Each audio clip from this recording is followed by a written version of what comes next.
Kita akan bahas tentang bagaimana caranya menghadapi atau mengatasi rasa kesepian.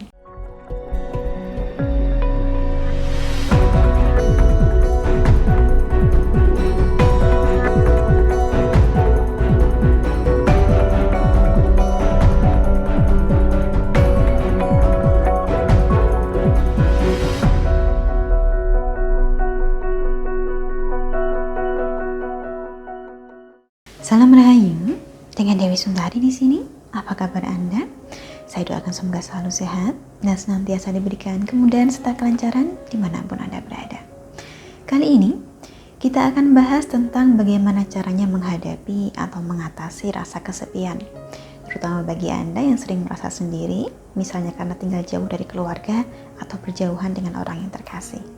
Tanpa kita sadari, rasa kesepian akan mengundang kesedihan, juga menimbulkan perasaan terisolasi yang kemudian menyebabkan kondisi kesehatan fisik maupun mental kita menjadi buruk. Untuk membantu mengatasi rasa kesepian, berikut adalah beberapa hal yang dapat kita lakukan. Yang pertama, sadarilah dulu bahwa kesepian ini adalah perasaan saja, bukan fakta. Usahakan agar tidak dibohongi oleh perasaan Anda. Kita merasa kesepian karena ada sesuatu yang memicu ingatan kita atas perasaan tersebut, bukan karena pada realitanya kita benar-benar sendiri dan terisolasi. Masalahnya, setiap kali perasaan kesepian ini muncul, kita jadi bertanya-tanya, apakah tidak ada yang mencintai kita? Apakah semua orang di dunia ini jahat kepada kita?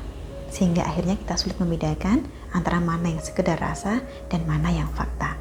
Karena itulah, langkah pertama untuk menghadapi rasa kesepian adalah dengan menyadari bahwa kesepian ini merupakan rasa semata, bukan faktanya. Kemudian langkah kedua untuk mengatasi rasa kesepian adalah dengan berbuat baik pada diri sendiri. Berbelas kasihanlah pada diri kita setiap kali kita dihadapkan pada kegagalan. Semua orang pernah gagal, tidak perlu menindas diri sendiri karena hal ini. Tidak perlu merasa bersalah atau bahkan merendahkan diri. Sikap menyalahkan diri hanya akan semakin memicu rasa kesepian Anda. Lebih baik bicaralah kepada diri sendiri dengan baik dan perhatian, serta akui kesalahan yang mungkin pernah kita perbuat dengan harapan semoga kita bisa menjadi lebih baik pada kesempatan berikutnya. Ketiga, berbagilah momen istimewa dengan orang di sekitar Anda. Bukan berarti Anda harus senantiasa memposting di media sosial, tetapi bisa juga dengan menelepon atau memberi kabar kepada teman. Sekiranya bisa, cobalah agar tetap terhubung dengan orang-orang yang Anda kasihi. Berkunjunglah bila ada kesempatan. Kalaupun tidak bisa berkunjung secara langsung, tetaplah terhubung lewat perangkat komunikasi. Keempat, tatalah kembali waktu luang Anda.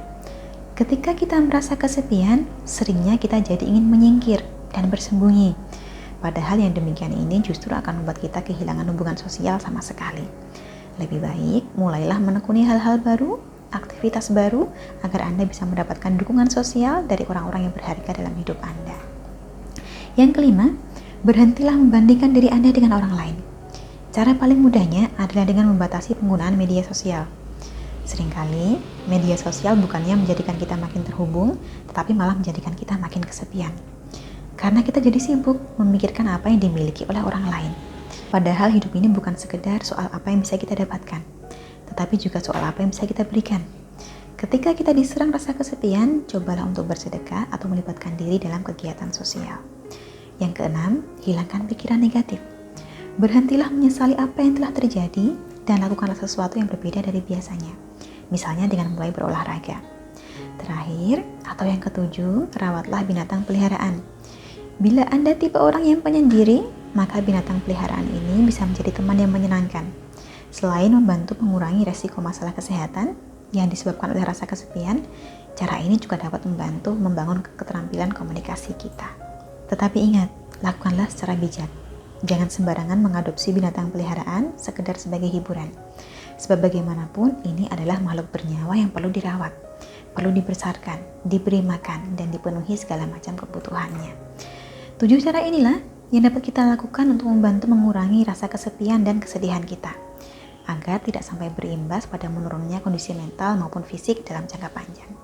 Akhir kata dari saya cukup sekian. Terima kasih banyak telah menyaksikan. Sampai jumpa di kesempatan selanjutnya dan salam Rahayu.